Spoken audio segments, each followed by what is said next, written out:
Hey guys, I am still in the classroom. That's where I currently am, and it is about a little after 6:30. I hope you guys got home safely to your families, and I will send out an email in another hour or so.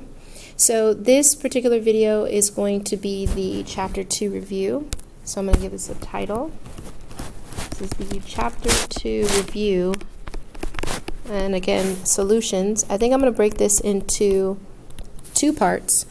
Just so it's not so long and you can just, do half the problems and then turn around and do the other half. Now, I know that majority of us did do the first page in class, so I'm going to just really zip through the first few solutions. All right, so number one had 3 different piecewise functions, and we had to evaluate. I'm not going to write them down, but f of 2 we said was undefined. Okay. We said f at -4, when the x value is -4, remember to use the correct specified domain function, whichever function has to do with that domain, and it was 0. Okay. Now I'm going to move to the g function, and for g at 0, the answer was 1. Okay. Just make sure you're careful with taking the absolute value, and there was still a negative in front of the 1, and then we added 2. Then they did g at 26. And this one ended up being the square root of 24, which we broke that down to 6 times 4, 2 times 2, 3 times 2, and then again, because it's a square root, you bring the pair out, so the 2 goes on the outside, and the single numbers stay in. So it was 2 root of 6. Then they had an h function. They wanted h at -2, and that value was -1. Then we had h at 3. However, there was no specified domain that talked about x equaling 3, so we said this is undefined as well, like the first one. And the last one was h at 1.35, and so I'm going to work this one out real quick. So it was the last function that had to do with a greatest integer function. So it was the double bracket, we plug in the 1.35, looks a little weird, add 3 to the back of it, and again you round down. So if this was on a number line, this is 0, this is 1, 1.35 would be here, we go the whole number to the left, so this became 1 plus 3. The answer should have been +4 for that one. Okay, so that takes care of evaluating piecewise, and let me put that so you can be asked to evaluate piecewise functions. Okay. All right, let's move on to number 2. For number 2, and I'm also going to work number 6, because again, these were problems that had to do with the difference quotient, which was in 2.8 PowerPoint. Okay. So again, the formula is you plug in x plus h into the function, subtract away f of x, which is the original function, and then divide by h. Again, this is the difference quotient formula. Okay, so if we look at number 2, the f of x function was 2x squared plus 3x minus 1. So again, the first thing I'm going to do is plug in the x plus h into all these x variables. So I'm going to say plug in x plus h, and that'd be 2x plus h squared, 3x plus h, and then minus 1. Okay, so I'm going to work on this part first, and then I'm going to come in and then subtract away the original f of x function. So this becomes 2 times x squared plus 2xh plus h squared. And then there's the 3x plus 3h minus 1. Now I'm going to do the distributive property.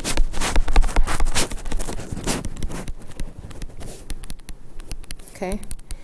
Someone made a comment in one of my blogs about how I got fast at doing these kind of things, but you do a lot of practice and you get really fast with doing math, and just in general, your brain will just tend to go through everything if you just practice, right?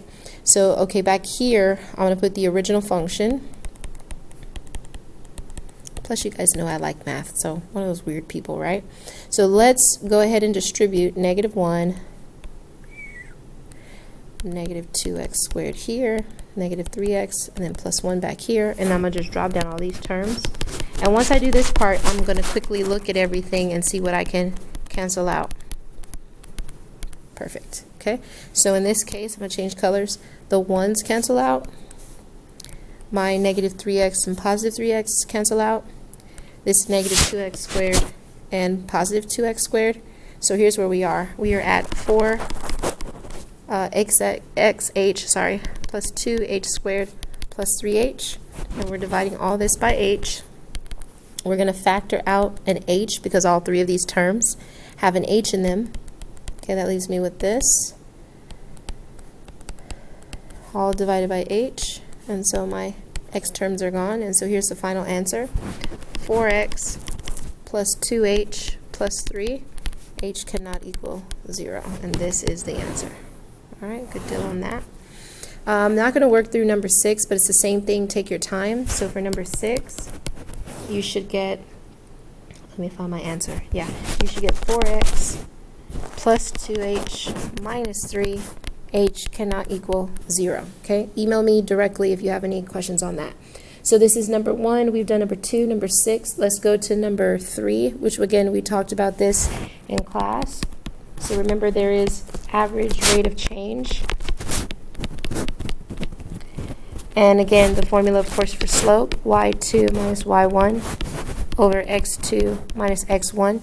So we have to take the function that they gave us, which in this case for number 3a, they gave us f of x is equal to negative x squared plus 8x minus 4. And I want to say that mainly when I see something like that, that's it's quadratic and it also has that negative reflection across x, I'm thinking it's some kind of, projectile. That's where my brain goes to.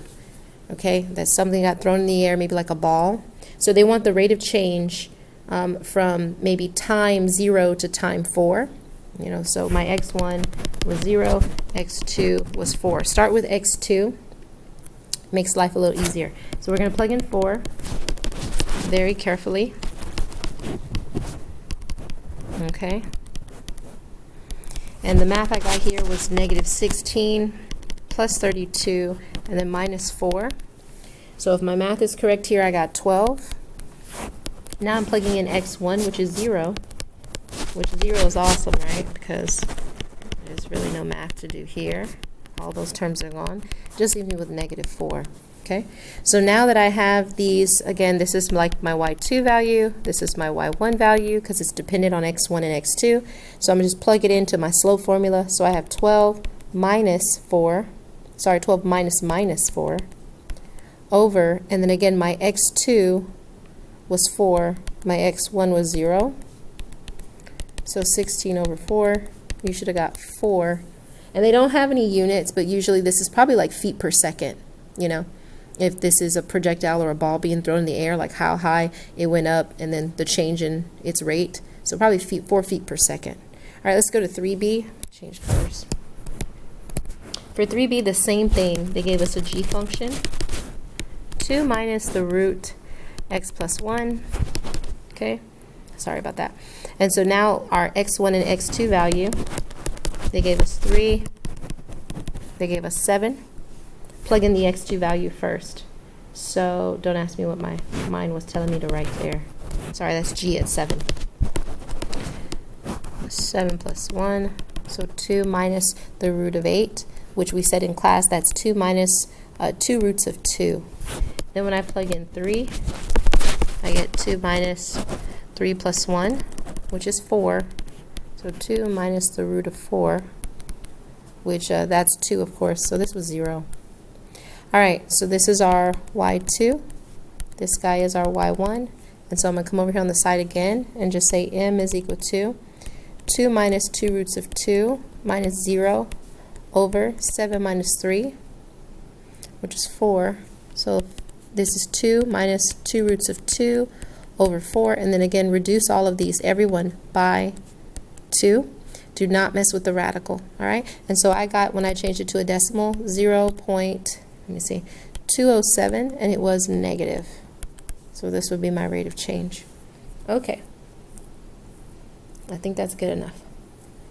All right, so this takes care of, I'm going to zoom out right here. That's almost done with the first page. Last one, here's 5a. For interval notation, you should have got, I'm just going to write the answers real quick.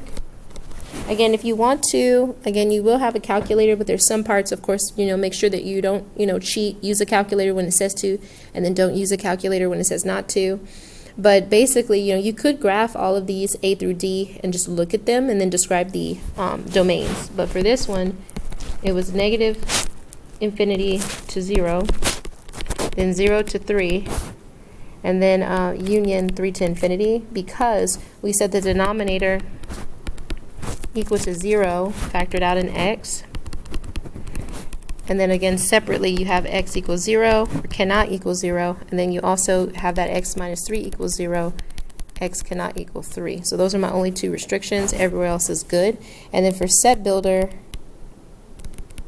you're just going to put x such that x cannot equal 0 or 3. And that's that for 5A. Okay, for 5B, I notice again that it is a square root function, and I also see that because it has that plus 7, right? We think about transformations. It went 7 to the left. Okay, so I set that equal to 0, and I find out, okay, x equals 7. That is my x-intercept. And then again, I decide, should I be greater than 7 or less than 7? And so definitely we want to be greater than 7. Yeah, we want to be greater than negative 7. Sorry, equal that to 0, it should equal negative 7. So I want to be everything greater than or equal to negative 7. So for interval notation, we should get bracket negative 7 to infinity. For set builder, x such that x is greater than or equal to negative 7. And again, remember, make sure it makes logical sense to you. And so if you start plugging in values greater than negative 7, they would give you a positive answer. But if you do something less than negative 7, like negative 8 or negative 9, you get a negative radical. All right, for 5C, and I'm going to also put 5D here, they have the same answer because guess what? They're both quadratics. So they're both quadratics because of the x squared. All right, so you should have had for the interval, it was negative infinity to positive infinity. There's no restrictions on a quadratic. So again, for 5C and 5D, for the set builder, you can put x such that x is equal to all real numbers, or write it out, okay? So that takes care of all of page 1. And let's see if I can just do a little bit more. Let's go to page 2. Okay, so for page 2, same thing. They want us to describe the domain and range. This is 7A. So for 7A, you should have got for the domain negative infinity to positive infinity because it was a upside down parabola. For the range, however, you should have got that if you move from the bottom upward, your y values are from negative infinity and it tops out at 4 in a bracket because y is equal to 4. For 7B, it's basically like a parabola. And again, we still have for the domain negative infinity to positive infinity. However, for the range, it minimum is at 2 for y. So bracket 2 to positive infinity for B. For 7C, it's a piecewise, so be very careful on this. Remember, slide your pencil from left to right to get the domain. Look at it very carefully, and again, you're asking yourself, hey, what x values are seen for the function? If that makes sense, slide your pencil left to right, think about what x values are possible.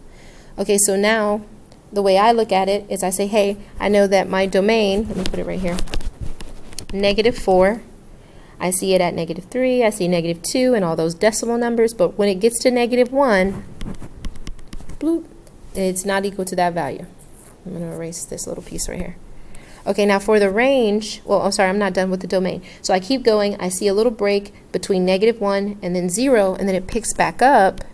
It's equal to 0, and it keeps going, everything all the way to 4, and then parentheses. For the range, again, I'm moving from bottom up. So I notice that my lowest value is negative 5 for y, but it's not equal to it. Sliding my pencil, going up, up, up, up, up. Everything is being defined at negative 2, at 0, at y equal 1, y equal 2. Keep going, and then it stops at 5. but a parentheses because it's an open circle. So again, be very careful. There's no breaks for the range. All right, that takes care of number 7. I'm going to go back to another color. All right, so now we move to number 8, and we're talking about, it's another skill, test for even, odd, or neither. And they also want you to know or identify symmetry. Okay, sorry. So for this one, 8a, you have this function, and remember, you're supposed to plug in negative x for the function, negative x cubed, 4, negative x here. Again, just remember that a negative to an odd power stays negative. And again, this does not look like itself. The original function, I'm just going to write it right here on the side, was x cubed minus 4x. And so you notice there's a negative on the x cubed and a plus, so he is not even. Look back at your notes, okay? So we're going to factor out negative 1. So I got negative 1, and what would be left over would be x cubed minus 4x.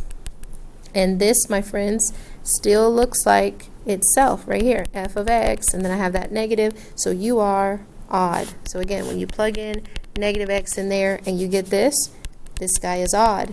And because he is odd, we're going to say he has symmetry about the origin. And again, you can, and you're more than welcome to graph this for understanding, and then you can see he has symmetry about the origin. Okay, reflect across the y and then down across the x, and it would fold on itself. All right, so now let's go to 8b. Same thing. Again, I'm jumping right into it. So I'm going to plug in negative x to the function. Square this, and I get a positive x squared times 3, and then I have this negative 5x, okay? The original function, however, was, oh, sorry, it was a g. So g of x is equal to 3x squared plus 5x. So again, he doesn't look like itself, so I'm going to say, hey, you're not even. So now I'm going to factor out a negative 1, and I'm left over with negative 3x squared, and then I would have to do a plus 5x. Right. And again, he still doesn't look like himself. Yeah, double check if I did that right, because I'm tired. But that looks like I did that correct. So again, this guy is also not odd. So there's no negative. The negative factored out, and this, it doesn't look like itself. So he's not odd. So the answer is neither. And so you're going to put, I do not know how to spell neither. Sorry. Let's go write neighbor. Sorry. Neither. So we have no symmetry. Good deal. All right, last one, 8c. I'm just going to give the answer for this one. So if you take your time with it, it was even, which means that when we plugged in the negative x, and again, that does becomes a positive 4x squared, and this becomes negative 4x squared, and then minus 1. It does look like itself if you look on the worksheet. So because he's even, he has y-axis symmetry. Okay? All right. So that takes care of number 8, and I'm going to just try to really book it so it's only a 20-minute video, and I'll do the second part. All right, so for number 9, it was a piecewise function. Not going to write it, but the answer was if you plug in negative 3 for x into the, it's described for, at the top function, so the output is 7. When you plug in f at 1/2, which is basically the, yeah, he falls in the second function. Is that right? I'm looking, oh, I see that I did this one wrong. Yeah, 1/2 falls between negative 2 and 3. So I should have done 3, plug in 1/2 right here, add 5, and this becomes 3/2 plus, and again, I already know that this is over 1, all right? So this is 10 over 2. So we should have got 13 over 2. The answer is 6.5 for that one, okay? Again, this one was B, and this guy's A. All right, so now when I look at C, they wanted f at 5, which is described for x greater than 3. So we should do negative 5 minus 4, and we got negative 9 for C.